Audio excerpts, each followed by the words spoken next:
So Vrabel comes on our podcast, says he's chop off his piece for a Super Bowl, and part of my take, who used to be rivals, now we're family, comes in and they start talking about their podcast. They said something about Mike Vrabel goes on his offensive lines podcast. He didn't even say linebacker, right? Yeah, no. Said disrespectful. Offensive lineman's podcast. Right. Go on their podcast and wish you would have done it on ours, blah, blah, blah. So we clap back. All right. In my head, I'm like, all you got to do is clap back a part of my take. They're one of the biggest podcasts, sports podcasts ever. Get a couple things going.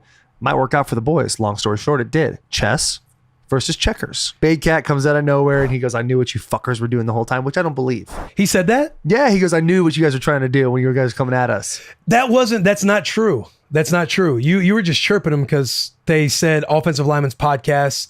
It's kind of, why wouldn't he And then they butchered our name too. Yeah, they're like, oh, something. They didn't even say, give us any credit. And then they're like, why wouldn't he go on like one of his defensive players' podcasts or something like that? Like, didn't even acknowledge that I was so disrespectful. So disrespectful. And then when they would quote us on any of our podcasts, like Jalen Ramsey, Vrabel, Delaney. any of that stuff, Delaney, they would give us the least amount of credit possible.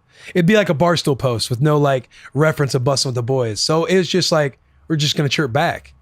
And we chirped. But we weren't thinking we're going to sign with Barstool. We actually, in the very beginning, we thought it'd be cool to be able to say no.